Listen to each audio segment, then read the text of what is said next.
විජේවීර මහත්තයාගේ ෆොටෝ එක අයින් කළා ෆ්‍රැන්සිස් මහත්මියක තමයි ෆොටෝ එක දාගෙන ඉන්නත් බලවත්. ඉන්දියාව ලංකාවේ ආර්ථිකයට කනට ගහලා තින්න වෙලාව. රට දෙකඩ වෙනවා. මේ පාලම නිර්මාණය කරගත්තොත් එහෙම ලංකාවේ නිෂ්පාදන යුරෝපය දක්වා යන ඒ මාර්ගය අපිට විවෘත වෙනවා.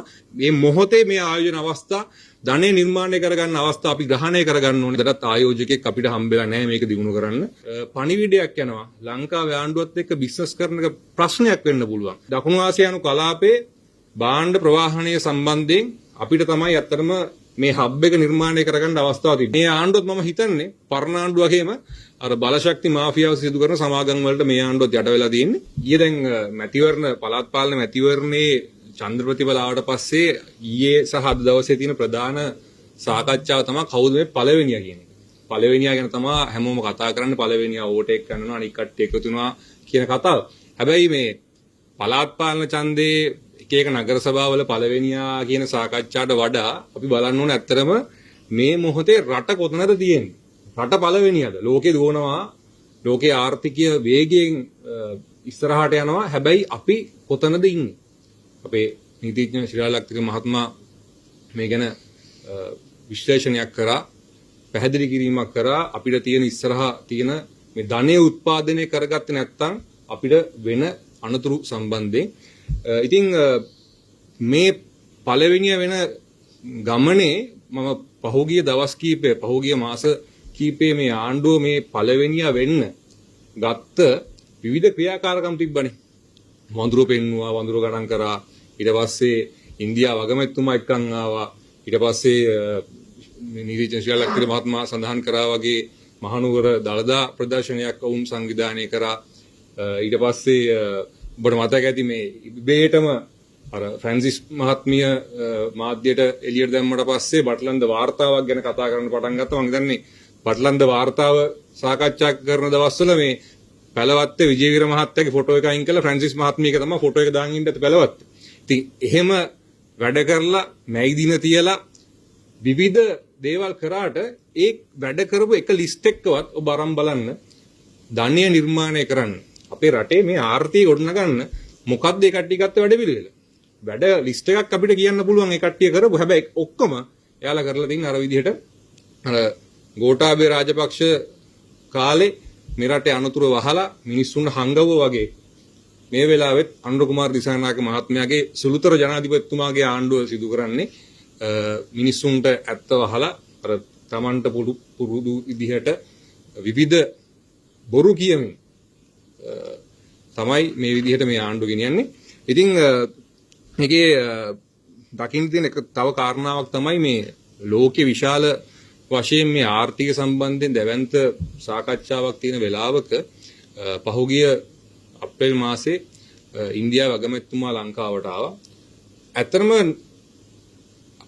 නරේන්ද්‍ර මෝදි අගමැතිතුමාගේ ලංකාවු සංචාරයෙන් පස්සේ ඇත්තටම ලංකාවට මොනවද හම්බුනේ?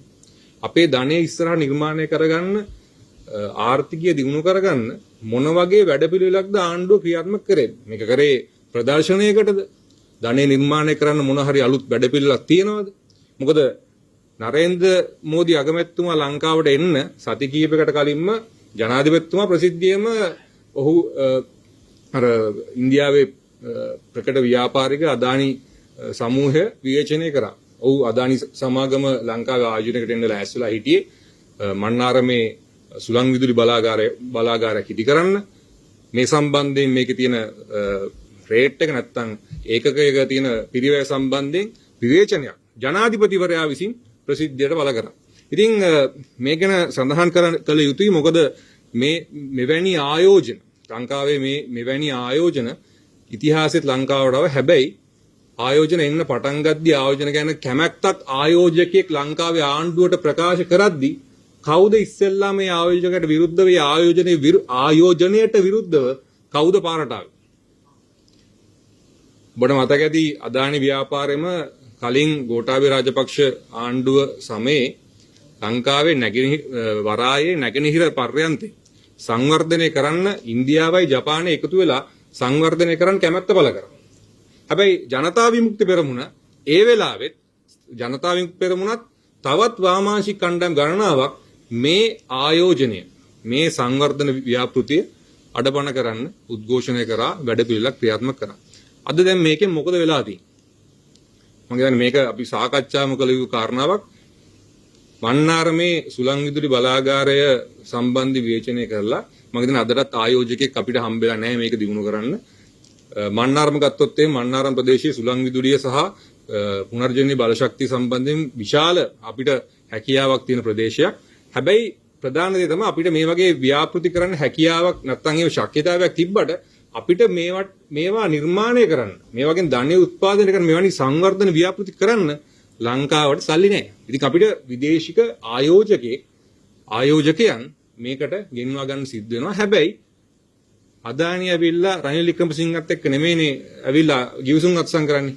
අදානි සමූහ ව්‍යාපාරයේ එන්නේ සමාගමක් විදියට ආයෝජක විදියට ලංකාවේ ආණ්ඩුවත් එක්ක තමයි ඔවුන් ඒ ගිවිසුම් අත්සන් කරන්නේ.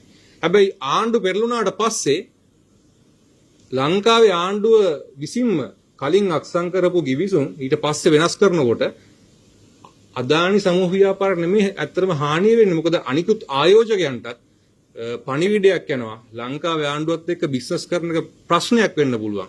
ආණ්ඩු මාරු වෙනකොට බලය මාරු වෙනකොට අපි මේ එන ආයෝජන අනතුරකටපත් වෙන්න පුළුවන් කියන ප්‍රශ්නය එනවා. ඒ නිසා අපි කිය යුතුයි මේ අර පිරිවැය සම්බන්ධයෙන් කාරණාවක් සඳහන් කරන ජනතා විමුක්ති පෙරමුණේ විවිධ മന്ത്രിවරු මම දැක්ක අදානි ව්‍යාපෘති සම්බන්ධයෙන් එකක් තමයි මේ ඒ ව්‍යාපෘතියේ පිරිවැය ගණනය කරලා තිබ්බේ උතුරේ තියෙන මේ සම්ප්‍රේෂණ නැත්තම් මේ ඒ ට්‍රාන්ස්මිෂන් ලයින් එක අප්ග්‍රේඩ් කරන්නත් එක්ක.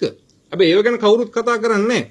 ඒක කොහොමද ඒ ආයෝජන අපි අයින් කරනවා නම් කොහොමද ඒ සම්ප්‍රේෂණය ට්‍රාන්ස්මිෂන් අප්ග්‍රේඩ් කරන්න කියන එක ගැනත් මම හිතන්නේ අපි ප්‍රශ්න අහන්න ඕනේ මේ ආණ්ඩුවෙන් කොහොමද ඒකට අපි සල්ලි යොදවන්නේ කියන එක. හැබැයි අදානි සමූහ ව්‍යාපාරය සහ ඉන්දියාවේ මෙවැනි ආයෝජන දැන් ලංකාවට විවිධ ආයෝජන උනන්දු වුණත් අර නැගිනහිර ජැටිය මේ වගේ මන්නාරම සුළං විදුලි බලාගාර වගේ මේවා අපි එපා කියද්දී අදානි සමූහ ව්‍යාපාරය ඉන්දියාව ලංකාවේ ආර්ථිකයට කනට ගහලා තින්න මේ වෙලාව.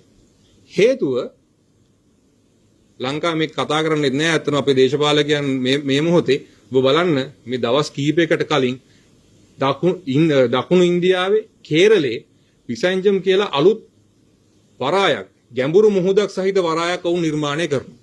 මේකේ මොකද්ද ලංකාවට වෙන හානිය? මේ දකුණු ආසියානු කලාපයේ භාණ්ඩ ප්‍රවාහනය සම්බන්ධයෙන් අපිට තමයි අත්‍තරම මේ හබ් එක නිර්මාණය කරගන්න අවස්ථාව තිබ්බේ. හැබැයි ඉතිහාසයේ අවුරුදු ගණනාවක් දශක ගණනාවක් අපිට මේ ට්‍රාන්ස්මිෂන් හබ් එකක් නැත්තම් මේවැනි අපේ තියෙන ස්ථානය ලොකේෂන් එක භාවිතා කරලා අපිට ධනය නිර්මාණය කරගන්න හැකියාව අපි අඩපණ කරගත්තා. අපිට නැති කරගත්තා. හේතුව මම අර කලින් වගේ දශක ගණනාවක් මේවට විරුද්ධව විවිධ කොටස් JVP එක සහ අනිකුත් වාමාංශික කණ්ඩායම් මේවට විරුද්ධ වුණා.